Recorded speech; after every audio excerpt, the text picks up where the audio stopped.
With our country struggling literally to get things out of the shops and to sell stuff, I think it makes perfect sense to abolish the tourist tax. Uh, this tourist tax was reintroduced in 2021, and before that, it was possible to for people who came here from Europe, say, to reclaim the VAT that they had paid in shops in the UK. Not everyone did it. The majority of tourists did not do it, but those tourists, particularly who were buying higher end goods, would definitely reclaim the VAT. It made sense to come here, to buy here, reclaim the tax, and then go home. It's a wonderful win-win situation. And it was abolished in 2021, I think. And at that point, the Treasury said it was a costly relief which does not benefit the whole of GB equally.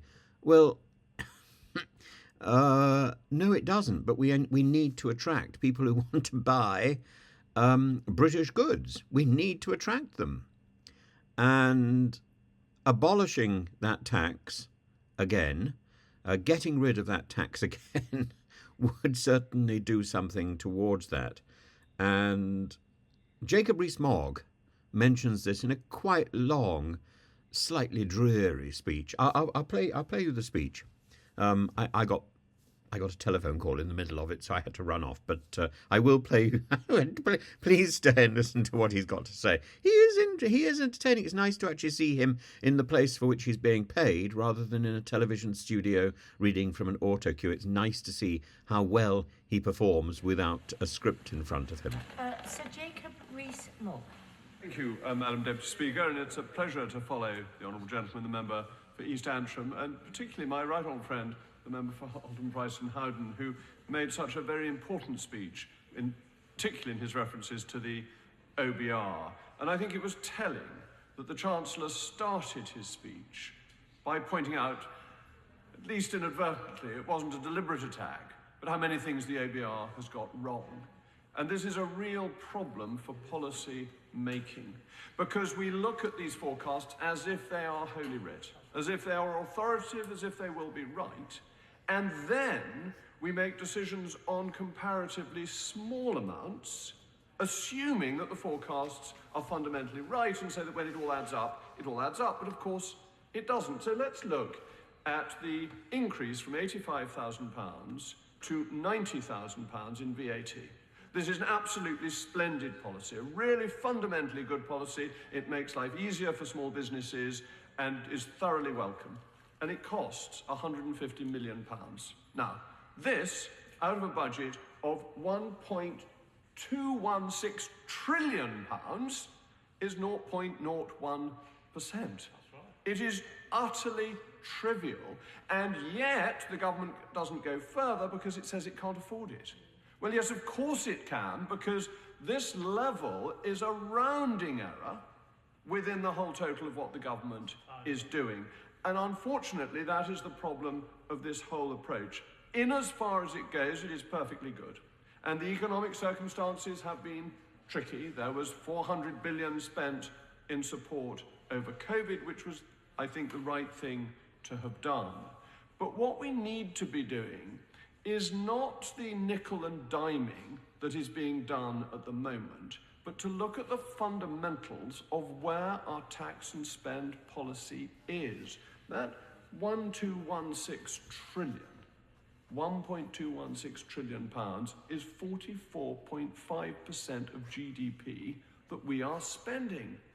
That is too much. It is more than the country can afford. And that's the starting point, because from that it means we're taxing too much. And I believe there is a report in the Daily Telegraph that says that we will not quite reach the tax as a percentage of GDP that we did in 1948. We will just have swerved our highest tax level in the post-war period. But that is because we are spending too much, and we need to get spending under control. So I think it was a pity that the Chancellor stuck with the 1% real terms increase in public expenditure. We should be making public expenditure flat in real terms, and we need to recognise that the best way to afford public expenditure is through economic growth. And it is a matter for rejoicing.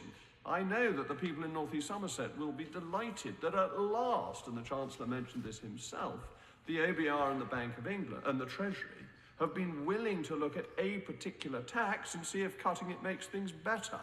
So the 28 to 24% on property, and I do own properties, so I refer to my register of interests, may be beneficial to me personally, but it shows that LAFA works when even the Treasury and the OBR come round to thinking about it. But where else could that be done? The Honourable Gentleman, the member for Solihull, mentioned the tourist tax. Now, the tourist tax is the easiest tax for the government to have got rid of. We know, all the evidence is there, that it costs the economy and the Treasury money. And yet it ploughs ahead with this obstinate view that a tax rate produces a set amount of tax which we know to be false. Otherwise, go back to 1979 when 98% tax rates raised much less money than 40% tax rates ultimately did. And this is why I'm not at all keen on the attack on non-doms. The OBR forecast expects 350,000 immigrants to come to this country net every year to 2028-29. That is built into their forecasts. We need to get control of that. We need to get control of people who are coming in and undercutting the British workforce and lowering wages in things like social care. That's right. On the other hand, we want as many billionaires who are willing to come because they are very small in number and they contribute very largely to the economy. Attacking them, making it harder for them, may be some means of stealing the Labour Party's clothes, but is not good economic policy. Of course I give way to my right-hand friend. Doubly so because other countries, post-Brexit, particularly France, have actively set out to drag those billionaires into their own countries. France, Italy, Portugal, our oldest ally. Yes, absolutely. Other countries are competing for the very rich who will go there rather than coming here. I'm also not in favour of the extra tax on oil companies. We need more oil and gas. One of the reasons our productivity has been low and our economy is stagnant compared to the United States is our much higher energy prices. We need to wean ourselves from the green ideology, which is making us cold and poor. It is one of the biggest factors in undermining economic growth in the last 15 years, and we shouldn't be attacking the oil companies. We should be welcoming them and encouraging them. Now, Mr. Deputy Speaker, the time limit is very tight, but there is good news that members of this House will like to know that the finance bill is unlimited. So I look forward to resuming my So there you are, when the Jacob finance Rees bill Mogg, comes to its second reading. and his response to the budget. I think, broadly speaking, he quite approves of it. I don't think he's looked at it in detail.